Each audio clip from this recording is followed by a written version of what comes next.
Mitos versus fakta sawit. Keberhasilan Indonesia membangun perkebunan kelapa sawit telah membawa revolusi pada industri minyak nabati dunia, yang antara lain ditunjukkan oleh keberhasilan minyak sawit sebagai minyak nabati utama dunia, dan tampilnya Indonesia sebagai produsen terbesar minyak sawit dunia. Revolusi minyak sawit tersebut disertai pula persaingan minyak nabati yang tidak sehat, dengan mengangkat isu-isu sosial, ekonomi dan lingkungan sebagai tema kampanye negatif kelapa sawit. Oleh karena itu, mari kita lawan isu-isu negatif berupa mitos tersebut dengan fakta informasi yang komprehensif mengenai kelapa sawit. Mitos versus fakta sawit dalam isu sosial. Mitosnya, industri sawit sedikit menyerap tenaga kerja nasional.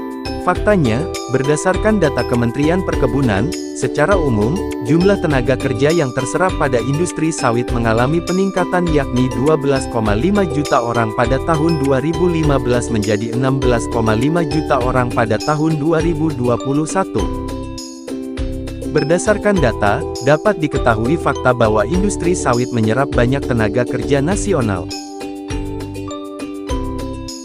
Mitos versus fakta sawit dalam isu ekonomi. Mitosnya, industri sawit tidak berkontribusi pada perekonomian global. Faktanya, berdasarkan studi Sigetomi et al. 2020, mengkonfirmasi banyaknya sektor-sektor ekonomi dunia yang terlibat dalam aliran supply chain minyak sawit global. Sektor-sektor yang dimaksud mencakup industri makanan, minuman dan tembakau, industri kimia dan produk kimia, industri konstruksi, industri tekstil, produk pakaian dan produk kulit, industri berbasis minyak bumi, serta jasa kesehatan masyarakat dan pekerjaan sosial. Mitos versus fakta sawit dalam isu lingkungan. Mitosnya, perkebunan kelapa sawit secara neto bukan penyerap karbon. Faktanya, berdasarkan PASPI Monitor 2020-2021, perkebunan kelapa sawit berperan solutif pada perubahan iklim melalui penyerapan karbon atau carbon sink.